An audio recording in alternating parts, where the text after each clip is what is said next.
Good morning, Geneva College. My name is Ryan. I am part of the events team here on campus, one of the best teams. And I would like to give you my testimony. There are many stories of God's goodness, and I'd love to tell you all of them over a nice cup of jasmine tea sometime. Nothing, though, sums up the things that God is working on in my life more than the thorn in my side that He has blessed me with. And yes, I said bless. You see, it all starts up here. So buckle up and get ready for a deep dive into the psyche of the roadrunner of campus. It all starts with two acronyms, ADHD and PK. The labels that began to define who I was as a person and would begin a journey of mental anguish that would propel me into a life that only God could write and Jesus could redeem. You see, these labels came with a host of other preconceived notions, so let's break them down. Why can't you sit still? Why can't you just be like insert model child here? If you just focused, and one of my personal favorites, accident waiting to happen. While many people tried to be helpful and endearing with these, it really was the ingredients added to a home-brewed mental cocktail of self-loathing, misunderstanding, and bitterness, all mixed with the microscope of being a pastor's kid that was a reminder that I could never measure up. These ideas began to root into the brain, growing quickly by the day. It didn't help that these seeds were watered by parents who wanted nothing but the best for their child, but didn't know how to handle someone who had boundless energy and a propensity for impulsive thinking and no way to focus any of it. So medicine was introduced. It worked, but only as a mask for the issues and made me like a husk of myself, leading me to throwing the medicine out at the beginning of the day, lying about taking it, and proceeding to hope nobody would notice as the mental toil continued. This only led to more problems as I continued to strive for perfection, trying to meet the expectations of my parents, my peers, my teachers, my friends, the church, but no matter what, it always fell short. It always fell short. My mental mind palace was building up and beginning to harden my heart towards others and causing me to just want to inwardly focus on myself. The jumbled mess of room and compartments suffocating the person God created me to be because I just couldn't be the perfect student, child, friend, and whatever it was. It was never good enough, falling down, getting up, falling down, getting up, and the loop continued. I'd find passions that I could use my talent and escape into. Writing stories, playing video games, reading, making short films. These also became my enemies because they were distractions from the things that I was supposed to be doing. My mind became a dark place of constantly wondering who was out to get me and what people were thinking of me. My whole existence began to feel like I was a mistake and I was nothing but an accident. Even my imagination was a creation that I tried to use to escape, but it was also consumed by the thoughts of what others had labeled me. There were times when a glimmer of hope would reach as I continued to do things in my own power to just prove my existence and usefulness. But when that would happen, it was always the same reaction. See, why can't you just do that all the time? Or, it's not that hard. It seemed like everything I did was a mistake. Even the things that were good were looked at as a fluke. Trying to make sense of how to conduct myself was a struggle. I cried out, the loop was getting more dizzying by the second, like a never-ending moment in time to the point that I came to the only conclusion I could. People are out to get me and always point out my sins and shortcomings, all because I had a disorder that gave me hyper-focus that I couldn't control. I cried out so many times to the Lord for respite, for vengeance, for understanding from others. God never answered, like He wasn't there. I wanted healing, and my grandparents had suggested anointing, but I refused.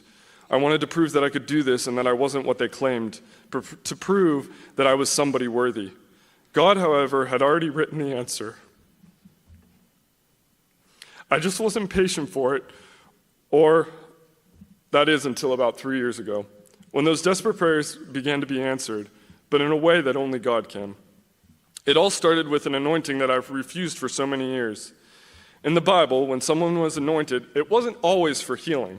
It was sometimes for preparation or to set someone apart. So, I called the elders of my church and asked to be anointed. After telling them why I had asked for this, I simply ended it with this. I know that God made me this way for a purpose. And my ADHD is not a curse, but a gift. That moment of accepting my ADHD, not as a label, but as the parts that God knit me together with, showed me how it was like getting hit by It was like getting bit by a radioactive spider and giving me special abilities. Hyper-focus, calm to think through the chaos and problem solve quickly, boundless energy, creativity, and resilience. Like Inception, the kicks out of the multi-layered mind palace I had built had only begun.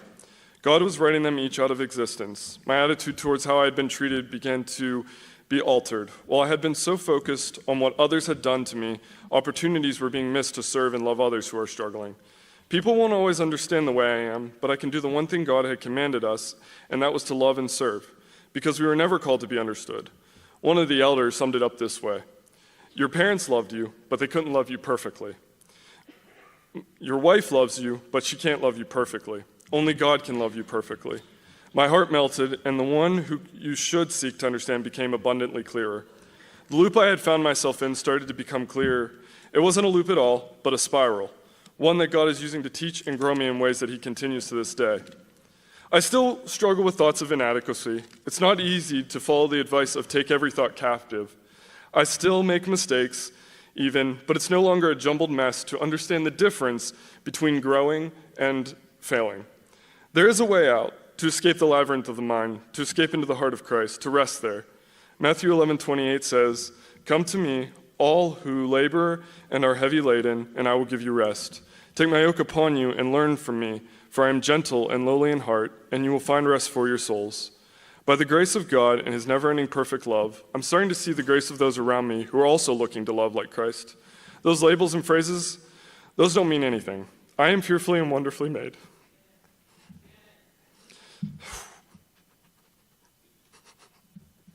I am unique. Whatever gifts, talents, disorder God gave you, make you unique. He will use those for the story he is writing about your life for his glory. They're what makes you the creation God set you apart to be. Let him cook.